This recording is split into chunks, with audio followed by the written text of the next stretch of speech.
नमस्ते आदरणीय साथीहरू, हजुरहरूलाई हाम्रो फेरि एउटा नयाँ भ्लगमा स्वागत छ। आज चाहिँ हामी बिर्तामोड जाँदैछौँ झापा प्रोग्रामको लागि। भीम भाइसँगै सङ्गीतकार भीम भाइसँगै हामी आज, अनि अर्को चाहिँ निर्देशक राजेन्द्र विसी, भीम भाइ, दुईजना भाइहरू र हामी झापा हामी चाहिँ भर्खरै झापा आइपुग्यौँ। अब आज चाहिँ हाम्रो सो छ प्रोग्राम।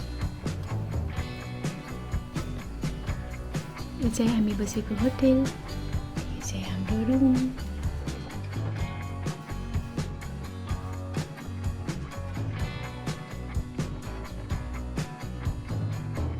नमस्ते, यो चाहिँ आज मेरो प्रोग्रामको लुक हो। म रेडी भइसकेको छु प्रोग्राममा जानको लागि। छ अब हामी रेडी भएर प्रोग्राममा जाँदैछौँ। सबैजनालाई नमस्ते, ह्याप्पी होली।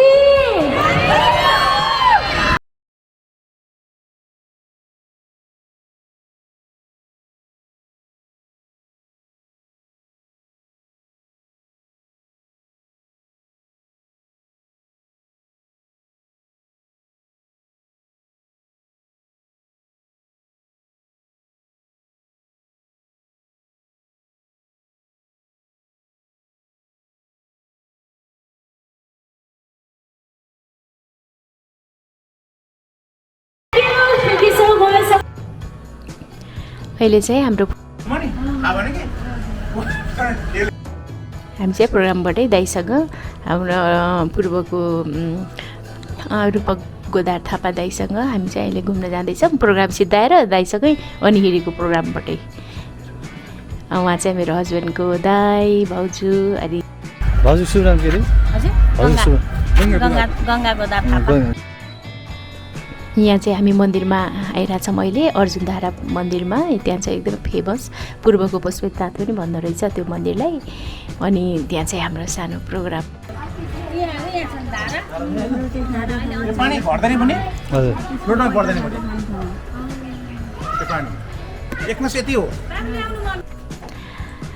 अर्जुनधारा मन्दिर वरिपरि हामी घुमिरहेछौँ अहिले चाहिँ।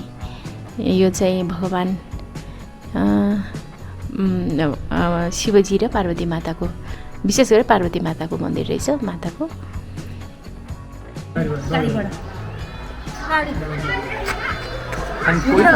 पार्वती माताको मन्दिर, उहाँ चाहिँ पार्वती माता। अहिले चाहिँ 108 शिवलिङ्ग बनाउनु भएको रहेछ त्यहाँ, अनि त्यहाँ चाहिँ हामी घुमिरहेछौँ। दाइ होइसिन्छ पछाडि।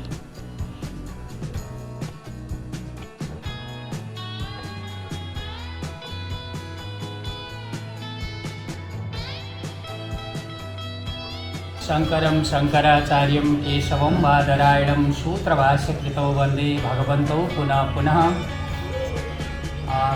अर्जुनधारा जलेश्वर धाम पूर्वको पशुपतिनाथ महाभारतकालीन इतिहास बोकेको धार्मिक एवं पर्यटकीय तीर्थस्थलमा पाल्नु भएकोमा श्रद्धेय अन्तर्राष्ट्रिय कलाकार सिन्धु मल्लज्यू लगायत उहाँकोसँग पाल्नुहुने सम्पूर्ण धामको तर्फबाट र म मूल गुरुको तर्फबाट यहाँलाई स्वागत गर्न चाहन्छु। ओम नमः शिवाय।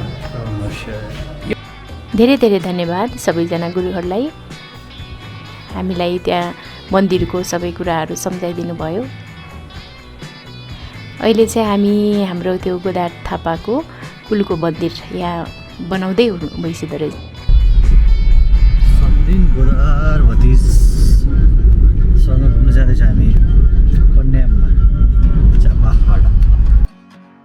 अहिले चाहिँ हामी कन्याम गइरहेछौँ। बिर्तामोडबाट कन्याम जान लगभग 1.5 घन्टा 2.5 घन्टा लाग्दो रहेछ, तर हाम्रो भतिजले चाहिँ हामीलाई 1.5 घन्टामै पुर्याउनु भयो। यो चाहिँ चियाबारी।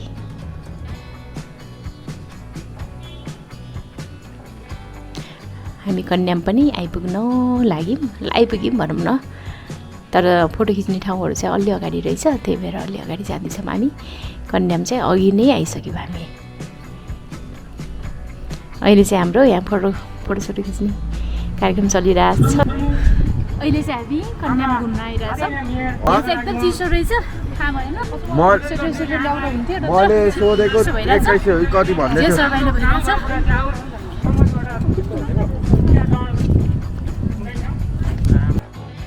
कन्यामको चियाबारी यो चाहिँ साह्रै राम्रो रमाइलो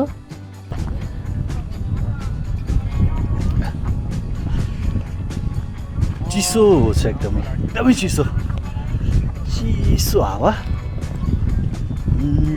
गर्मी महिनामा त पर्फेक्ट रहेछ त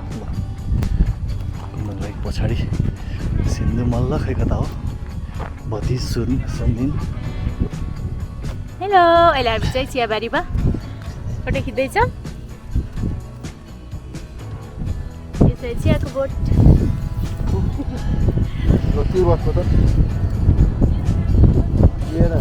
चियाको बोटमा चाहिँ पातहरू चाहिँ एकदमै कम रहेछ किनभने भर्खरै पलाउने सिजन आउँदै थियो नि त हामी गएको बेला अनि त्यो भएर अलिक कम पातहरू छ त्यही पनि साह्रै राम्रो अहिले चाहिँ मेरो भिडियो बनाउँदै हुनुहुन्छ भाइले भतिजले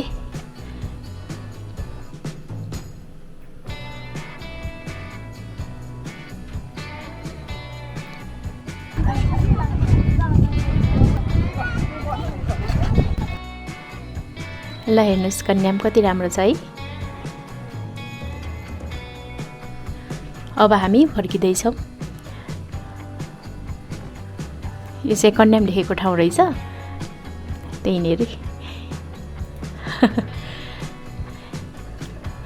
उहाँ चाहिँ दिप श्रेष्ठ भान्जा हाम्रो प्रोग्राम अर्गनाइजर होइन उमेरमा सानो भए पनि म उनीहरू उमेरमा धेरै छैन 7-8 वर्ष मात्र कान्छु भन्दा अनि मैले विश्वास गरेँ अनि त्यो भएर बुझ्ने बुझ्छ नि यो चाहिँ हामी साँझ चाहिँ सबै कलाकार भाइ बहिनीहरू सबैसँग बसेर रमाइलो गर्दै थियौँ यो चाहिँ हामी अब धरान आइपुग्यौँ इटहरी सङ्गीत साधना भन्ने एउटा राजु केसी दाइले हामीलाई बोलाउनु भएको अहिले हामी चाहिँ कोशी ब्यारेजमा छौँ अनि उताबाट प्रोग्रामबाट झापाबाट आउँदै फर्किँदै गर्दाखेरि यहाँ हामी सबै साथीहरू फोटो खिचिरहेको भाइहरू रमाइलो भइरहेछ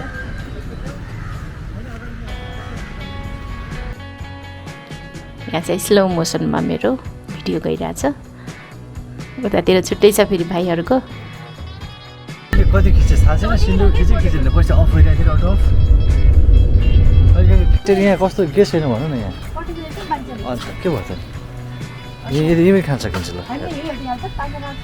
अच्छा मजाले नट्यो अर्को छ उता अर्को छ ऊ त्यहाँ छ ऊ माथि छ हेर न राम्रो छ क्या मैले उता कुखुरा पालन चाहिँ आफ्नै सिन्धुलीको बाटो हुँदै काठमाडौँ आउँदाखेरि चाहिँ यो चाहिँ सानो रिसोर्ट जस्तो रहेछ बाटोमा हामी चाहिँ खाना खानलाई त्यहाँ रुकेका थियौँ यो चाहिँ लोकल माछा फ्राई खोलाको माछा हो यो चाहिँ अनि यहाँ हामी खाना खाएर अनि हिँड्यौँ अनि यो चाहिँ बाटोमा यो चाहिँ सेल्फी डाँडा भन्ने रहेछ कि लभ पोइन्ट सेल्फी डाँडा भन्ने रहेछ अनि सिन्धुलीको बाटो अनि हामी यहाँ चाहिँ रमाइलो गर्दै फोटो खिच्दै यसरी नै हामीले अब काठमाडौँ आयौँ भनौँ न काठमाडौँ आयौँ तर बाटोमा अरू भिडियोहरू बनाउन सकेनौँ सो आजको लागि यति नै फेरि भेटौँला है त बाई